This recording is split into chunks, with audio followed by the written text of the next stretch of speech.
বিসমিল্লাহির রহমানির রহিম। হযরত আবু যর রাদিয়াল্লাহু আনহু হইতে বর্ণিত, রাসূলুল্লাহ সাল্লাল্লাহু আলাইহি ওয়াসাল্লাম ইরশাদ করিয়াছেন, সর্বশ্রেষ্ঠ আমল হলো আল্লাহ তাআলার জন্য কাউকে মহব্বত করা এবং আল্লাহ তাআলার জন্য কাউকে দুশমন হিসেবে ভাবা।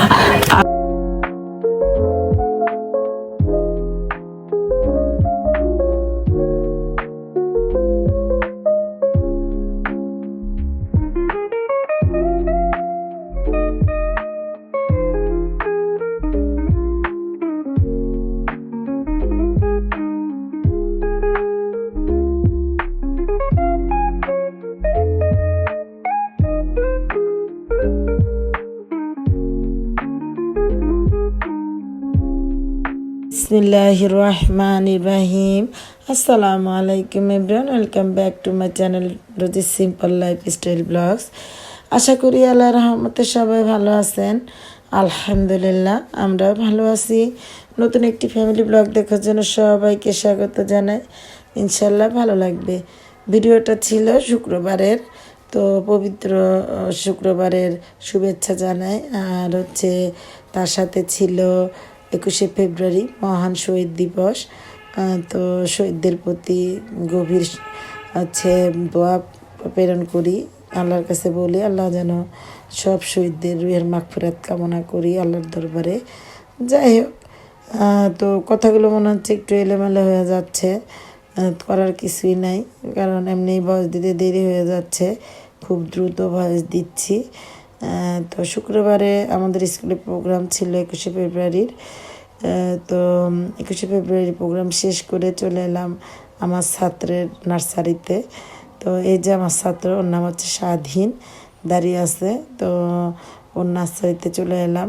তো এই নার্সারির নাম হচ্ছে বিলাল নার্সারি। তো আমার ছাত্র বললো, ম্যাডাম আমরা তো নতুন দোকান দিয়েছি, তো একটু দোকানটা দেখুন। তো আমাদের দেখাতে আনলো দোকান। বিলাল নার্সারি চাঁদপুরের ভিতরে একটা নামকরা নার্সারি। তো এই যে ওরা নতুন নতুন অনেক প্রোডাক্ট এনেছে, তো আমাকে দেখালো যে শুধু প্লাস্টিক আইটেম না, মাটিরও অনেক সুন্দর সুন্দর টব আনা হয়েছে। তো আমাকে দেখালো, আমি দেখছি। তো আপনাদের সাথে একটু ভিডিওতে শেয়ার করছি। বলছিলাম যে তোমার ভিডিও মানে এই যে দোকানের একটা আমি দিয়ে দেবো ইনশাল্লাহ। তো আমি বললাম, বারবার রিকোয়েস্ট করলো যে ম্যাডাম একটু দিয়ে দিবেন। তো নতুন দোকান দিয়েছি, তো মাশাআল্লাহ সুন্দর সুন্দর টবের কালেকশন আছে। তো আমি এই যে এরকম কয়েকটা টব কিনেছি। যাই হোক, এই যে আপনারা ইচ্ছে করলে এখানে আসতে পারেন। আর ওদের নার্সারির অপোজিটে ওদের এই যে দোকানটা নেওয়া হয়েছে। তো পাশে আবার আর একটা দোকান আছে, এখন অবশ্য নতুন নেওয়া হয়েছে দেখে দোকানটা এলোমেলোভাবে আছে, সুন্দরভাবে সাজাবে বলেছে আর কি। তো ইচ্ছে করলে কিন্তু আপনারা এখানে যেতে পারেন, সুন্দর সুন্দর টব পাবেন একেবারেই মানে সাশ্রয়ী মূল্যে। তো আমার মেয়েটা আবার দাঁড়িয়ে আছে, ও দেখছিল। তো আমি আবার টবগুলো দেখে লোভ সামলাতে পারছিলাম না। তো এই যে তাই আমি বললাম যে দোকানের শাটারটা নামাও। ও বললো যে ম্যাডাম আমাদের এখানে এই যে নার্সারির একটা অ্যাডভার্টাইজ দেওয়া আছে, আপনি ইচ্ছে করলে এই যে তুলে নিতে পারেন। তা আমি আবার এটা ভিডিও করে নিলাম, আবার ছবিও তুলে নিলাম। তো এই যে আমি কিন্তু এই যে টব কিনে নিয়েছি, গাছ কিনে নিয়েছি। এখানে একটা সুন্দর রঙ্গন না সরি বাগান বিলাস গাছ কিনেছি একেবারে সাশ্রয়ী মূল্যে। কারণ আমাদের এখানে মেলা হয়েছে, মেলাতে গিয়ে দেখেছি অনেক দাম চায়। তো আমার ছাত্রের দোকান থেকে নিয়ে নিলাম, মানে নার্সারি থেকে আর কি। যাই হোক, দুপুরে রান্না করতে আসলাম, তো খুব সংক্ষেপে তাড়াতাড়ি করে রান্না করে নিচ্ছি। তো এখানে এই যে রেসিপিটা আপনাদের সাথে শেয়ার করে দিচ্ছি। তো প্রথমে পরিমাণ মতো তেল দিয়ে তারপরে পেঁয়াজ কুচি দিয়েছি, দেওয়ার পরে দিয়ে দিলাম লবণ। তো আমি আবার একটু লবণটা তাড়াতাড়ি দিয়ে দিই না যেন ভুলে না যাই। দিয়ে দিলাম একটা বড় টমেটো।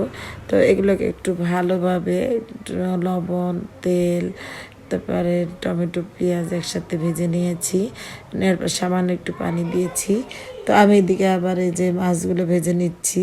তো আজকে রান্না করব কই মাছের তরকারি। তো কই মাছের তরকারিটা কীভাবে রান্না করছি একটু আপনাদের সাথে শেয়ার করছি। আমি জানি আমার প্রিয় প্রিয় আপুরা আমার চেয়ে ভালো রান্না করতে পারেন, কিন্তু আমার চ্যানেলটাই এরকম যে এই চ্যানেলে আমি যা রান্না করব, সাদামাটা হোক, সাধারণ হোক, অসাধারণ হোক, সবই শেয়ার করবো ইনশাল্লাহ। তো পানিটা দেওয়ার পর এখানে দিয়ে দিলাম 1 চা চামচ আদা রসুন বাটা। তো আমি কিন্তু অল্প মশলাতেই একটু ঝোল করে রান্না করব। দিয়ে দিলাম এখানে মরিচের গুঁড়া, ঝালটা আপনারা ইচ্ছা মতো নিতে পারেন। দিয়ে দিলাম এখানে 1.5 চা চামচ হলুদের গুঁড়া। এই যে হলুদের গুঁড়াটা দিয়ে দেওয়ার পরে এখন মশলাগুলোকে ভালোভাবে কষিয়ে নিব। সবসময়ই বলি যে কোনো তরকারি রান্না করতে গেলে মশলাগুলোকে ভালোভাবে কষিয়ে নিতে হয়। মশলা ভালোভাবে কষিয়ে নিলে তরকারি এমনিতেই স্বাদ হয়ে যায়, কারণ মশলার যে কাঁচা গন্ধটা থাকে ওটা যদি ভালোভাবে না কষানো হয় তাহলে তরকারি মানে খেতে ভালো লাগে না, কেমন যেন একটু পানসে পানসে লাগে। যাই হোক, মশলাগুলো ভালোভাবে কষিয়ে নিয়েছি। তারপর দিয়ে দিলাম এখানে সিম, ফুলকপি আর কিউব কিউব করে কাটা আলু। এই আলুগুলো সবজির জন্য কেটেছিলাম, কিন্তু পরে ভাবলাম যাক সময় নেই, আলু কুটে নেওয়াতে এই আলুগুলোই দিয়ে দিলাম। তো মৌসুমি তরকারি দিয়ে আর কি আজকে তেলাপিয়া মাছ দিয়ে রান্না করবো একটু ঝোল করে।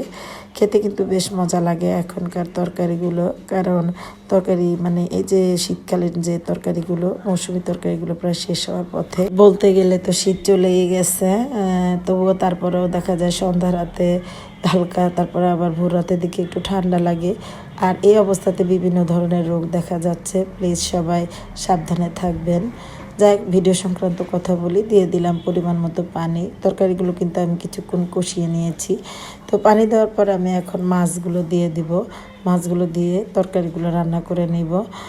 প্রথমে কিন্তু তরকারিগুলো একটু জাল দিয়েছিলাম, মানে একটু কষিয়ে নিয়ে মানে পানির সাথে আর কি একটু রান্না করে নিয়েছি। হালকা সিদ্ধ হওয়ার পর কিন্তু আমি মাছগুলো দিয়েছি, কারণ মাছগুলো যেহেতু ভাজা, সেজন্য কিছু কাঁচামরিচ অ্যাড করেছি। স্কুল থেকে এসে যখন ভয়েস দিচ্ছিলাম তো মাগরিবের আজান দিয়ে দিয়েছে।